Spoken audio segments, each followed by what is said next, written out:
Everyone, good morning. কেমন আছো সবাই? আশা করি ভালো আছো। এলএস ডেইলি ব্লগে তোমাদের সবাইকে স্বাগত জানিয়ে চলে এসেছি একটা নতুন ব্লগ নিয়ে। আর আজকে একটা বিশেষ দিন, 15ই আগস্ট। এই দিনে আমাদের দেশ স্বাধীন করেছিল যাদের রক্ত দিয়ে, তাদেরকে অনেক অনেক ধন্যবাদ। আর সব দিকে গান বাজছে, মানে মনটা ভীষণ খুশি খুশি লাগছে যে আজকের দিনে আমাদের দেশটা কিন্তু স্বাধীন হয়েছিল। তো সবাইকে হ্যাপি ইন্ডিপেন্ডেন্স ডে। সবাই ভালো থেকো, সুস্থ থেকো। আর সবথেকে একটা দুঃখজনক ঘটনা তার মধ্যেও, ডক্টর মৌমিতা দেবনাথ, ওনার ঘটনাটা সব দিকে দেখছি। বিশ্বাস করো, এতটাই কষ্ট লাগছে যে সত্যিই কি আমাদের স্বাধীন দেশে, যারা আমাদের দেশটাকে স্বাধীন করে গেছে, সেই স্বাধীন দেশে কি আমাদের নারীদের সত্যিই সম্মান আছে? আমরা সত্যিই কি স্বাধীন? যেখানেই থাক, ওনার আত্মার শান্তি কামনা করি। আর তো দেখো, ভীষণ কষ্ট হচ্ছে। আর এই যে আমার মেয়ে বসে আছে, আর এই যে জামা কাপড় কাচাকুচি করে ফেলেছি, সকালে করে মেলেও দিয়েছি। আর ও বসে আছে, ওর একটা বান্ধবী যাওয়ার কথা স্কুলে, তো ওকে এখন ফোন করলো, বলছে আমি যাব না। তো ও চিন্তা করছে যে কি করব। তো দেখি, যদি, যেহেতু ছোট বাচ্চা আছে, ওকে নিয়ে দৌড়াতে প্রচণ্ড কষ্ট হয়। আর ও একাও যেতে চাইছে না, বলছে একটু শাড়ি টাড়ি পরবে। তো যাই হোক, আশা করছি ওকে নিয়ে যাওয়ার চেষ্টা করব। এখন কতটা কি হয় সেটা অবশ্যই তোমাদের সঙ্গে শেয়ার করব। আর ব্লগটা দেখতে থাকো, আশা করি ভালো লাগবে। এই যে আমার মামারা উঠে গেছে, আর আমি ছাদের থেকে নিচে চলে এসেছি। আর বিছানার অবস্থা দেখো, তো বেড কভারটা চেঞ্জ করব। আর এই যে বালিশ টালিশগুলো এদিকে রেখেছি, সেগুলোও গুছিয়ে নেব। আর মামাকে কিন্তু খাওয়ানো হয়ে গেছে, মোটামুটি গুছিয়ে কমপ্লিট করে ফেলেছি। আর এই যে মামা কিন্তু এখানে ফ্ল্যাগ নিয়ে ঘুরছে, তো এই দেখো। আর এই দেখো, সব কিছু রেডি। আর এই যে বেড কভারটা তুলেছি, ওটা কাচতে হবে। আর বাকি কিছু গোছানোর আছে, তো চলো ওগুলো গুছিয়ে নিই। আমি রান্নাঘরে রান্না করছি, আর মেয়েকে নিয়ে বেরোতে পারলাম না। মানে বেরোনোর মুখে এত পরিমাণে বৃষ্টি চলে এসছে, তো বেরোতে পারিনি। আর ভাবলাম বাচ্চাদেরকে নিয়ে বৃষ্টির মধ্যে গিয়ে যদি ভিজে টিজে ওদের শরীর খারাপ করে, তো সেই জন্য আর বেরোতে পারিনি। এদিকে রান্না হচ্ছে, আর এদিকে তোমার দাদার ভাত গোছানো হয়ে গেছে। তো কী করবো, আমার মেয়েটার খুবই মন খারাপ যে আজকে একটু শাড়ি টাড়ি পরবে। আর এখন দেখো বাইরে কি রৌদ্র। চান টান করে চলে এসেছি ছাদে। আর ছাদে এত সুন্দর হাওয়া লাগছে। এই দেখো, ওয়েদারটা কিন্তু নরম, দেখেছো? প্রচণ্ড হাওয়া হচ্ছে কিন্তু। আর একটু আগেও বৃষ্টি হয়েছে। অন্তত ছাদে এসেছি, জামা কাপড়গুলো মেলেছি সকালবেলা। তো ছাদে এসেছি অন্তত 3 থেকে 4 বার, যাই হোক, ছাদে জামা কাপড় তুলেছি আর মেলেছি। তো সারাদিনটা আজকে এই করছি। আর এই যে জামা কাপড়গুলো কেচে এই যে রেখেছি, এগুলো মেলে দেবো। আর ভিতরের জামা কাপড়গুলো দাঁড়াও তোমাদেরকে দেখো। ভিতরে কিন্তু এই জামা কাপড়গুলো তুলে রেখেছি, কারণ কখন কি বৃষ্টি আসে, তো সেই জন্য আর তুলে রেখেছি। রেখে তারপরে চান করতে গিয়েছিলাম। আর বাইরের ওয়েদারটা দেখো কত সুন্দর, এই দেখো। আর হাওয়া হচ্ছে দেখে তোমরা কিন্তু বুঝতে পারছো। এই দেখো বাইরেটা কত সুন্দর, দেখো। আর এই চানের পরে ছাদে এসে ঠান্ডা ঠান্ডা হাওয়া গায়ে, উফ, খুব সুন্দর লাগে। আর এই দেখো, এই বালতিটায় দেখেছো ঘাসগুলো কত বড় বড় হয়ে গেছে। এখানে বালতিটায় মাটি দেওয়া হয়েছিল, কারণ তোমাদের দাদা থানকুনি করবে বলে। তো থানকুনি তো পোতা হয়নি, তো এই যে ঘাসগুলো এখানে জায়গা নিয়েছে। তো যাই হোক, এগুলো বড় হোক। আর আমাদের সাইডে দেখো কত সুন্দর। আর এই দেখো, এত পরিমাণে হাওয়া হয়, পাটকাঠির পেপার যেগুলো দিয়ে ঢাকা, পেপারগুলো দেখো ছিঁড়ে টিড়ে একাকার। তো চলো মেলে নিই। সারা জীবনে মন তোমার প্রেমেতে চায় আরো যে পাগল হতে। তুমি এত কাছে তবু কেন? সারা জীবনে মন তোমার প্রেমেতে চায় আরো যে পাগল হতে। তুমি এত কাছে তবু কেন?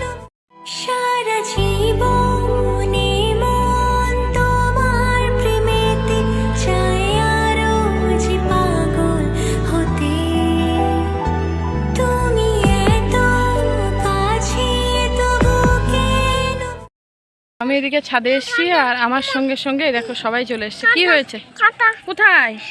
এই দেখো পায়ে কোথা থেকে, এদিকে আনো, এদিকে আনো, এদিকে কাটা বের করে দিই, এদিকে নিয়ে আয়। ওই দেখো কি অবস্থা, পায়ে একটা কোথা থেকে কি চোচ টাইপের ফুটেছে, তো সেটা নিয়েই ও আর কি ভয় পাচ্ছে। আর ও দিদি বলছে এসো বের করে দিই, তো যাবে না। এসো মামা বের করে নাও ওটা, নাহলে পায়ে রক্ত বেরোবে কিন্তু, চলে এসো। এই দেখো ওর অবস্থা দেখো, এই দেখো দেখেছো। আমার কাছে নিয়ে আয় এবার, আমি বের করে দিই, চলে এসো। দুপুরে আমাদের খাওয়া দাওয়া শেষ করে ফেলেছি, আর বাইরের রৌদ্রটা দেখো কত সুন্দর। দাঁড়াও আমার জুতোটা নিয়ে নিই। তো বাইরে দেখো কত রৌদ্র। আর এই যে এই পাটকাঠিগুলো এসছে আমার কি বাবাদের ওখান থেকে, কারণ বাবাদের ওখানে পাটকাঠি ধোয়, তো আমার শ্বশুরমশাই বলেছিল, তো তার জন্য এই যে এই পাটকাঠিগুলো আর কি ভ্যানে করে পাঠিয়ে দিয়েছে। আর এই দেখো মাম্মারও খাওয়া দাওয়া হয়ে গেছে, আর এই বসে আছি বদমাইশ। আর এই যে আমার মেয়ে কিন্তু কাজ করছে, দেখেছো। ভাত টাত খাইয়ে দিলাম ওদেরকে, দিয়ে ও আবার এই যে বলছে মা আমি থালাগুলো মেজে নেব। তো যাই হোক, এরকম একটা কাজের হ্যাঁ আর কি হেল্প করার মানুষ হলেও কিন্তু অনেকটা আর কি ভালো হয়। তো এই যে থালাগুলো দেখো সুন্দর করে মেজে ফেলেছে। আর এই দেখো, আর এই যে এটা হচ্ছে ওর দিদির হেল্পিং হ্যান্ড। এই যে পারে না, তবে যতটা পারে চেষ্টা করছে, আর শিখুক।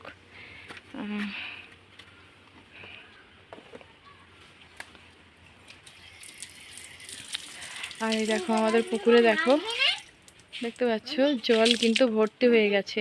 আর আমার আর কি সেজো কাকা শ্বশুরেরা এই পুকুরটা এবছর ওদেরই আছে, তো এই যে মশারি দিয়েছে যাতে প্রচুর বৃষ্টি হলে মাছগুলো যেন বেরিয়ে না যায়। দাঁড়াও, ছেড়ে দাও। তো চলো এর সময় এসো।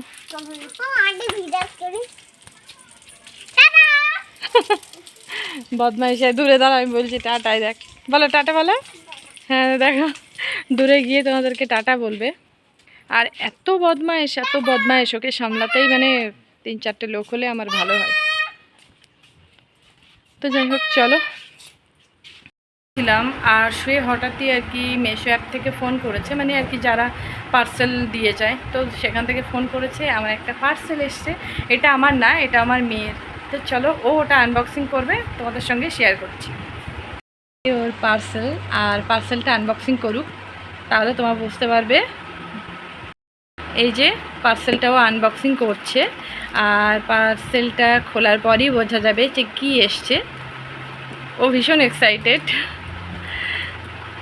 তো এটা আমার কাছে গিফট চেয়েছিল, তো ভাবলাম না ওকে দিয়েই দিই। তো সেই জন্য এই যে পুজোর আগে ওকে একটা গিফট দিয়ে দিলাম আমার মেয়েকে, মানে একটা চাপ আমার আর কি কমে থাকলো। তো দেখতে থাকো এটা কি এসছে আর কেমন এসছে, যেহেতু আমি এটা ফার্স্ট টাইম অর্ডার করেছিলাম, কেমন এসছে বুঝতে পারছি না, আমি নিজেও খুব আর কি টেনশানে আছি যে। আর এটার দাম নিয়েছে তোমার 301 টাকা। তো দেখো, তো দেখো কেমন কি এসছে, তোমরা দেখলেই কিন্তু বুঝতে পারবে। আর আমি তো ভীষণ টেনশান হচ্ছে যে জিনিসটা কেমন এসছে।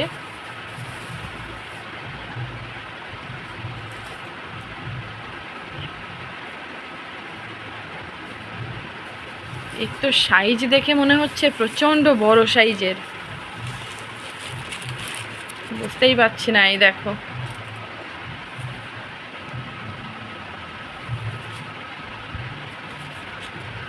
এই দেখো ওর পায়ের সাইজে অর্ডার করা, কত বড় সাইজ এসছে।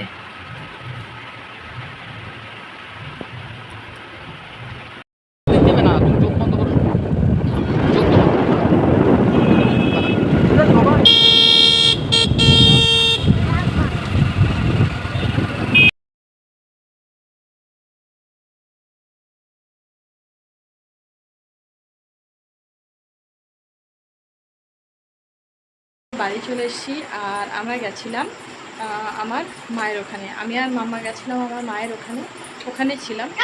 আর তোমাদের দাদা আর আমার বড় মেয়ে গেছিলো আমার বড় ননদের ওখানে, কারণ ওরা একটু ড্রিল মেশিন আনার ছিল, তো সেটাই আনতে গেছিলো। আর এই যে এখন বাজে 8:30, তো তখন গেছি বাজে তোমার 6:30। হ্যাঁ 6:30 বাজে। আর এখন 8টা। আর এই দেখো মামা, ও কিন্তু ড্রেস এখনও চেঞ্জ করেনি, ওকে এটা পরিয়ে নিয়ে গিয়েছিলাম যেহেতু আর কি প্রচণ্ড গরম, তো সেই জন্য একটু হালকা গেঞ্জি টেঞ্জি পরিয়ে নিয়েছি। আর আমি খাওয়া দাওয়া করে এসেছি, খাওয়া দাওয়া এখন আর করবো না।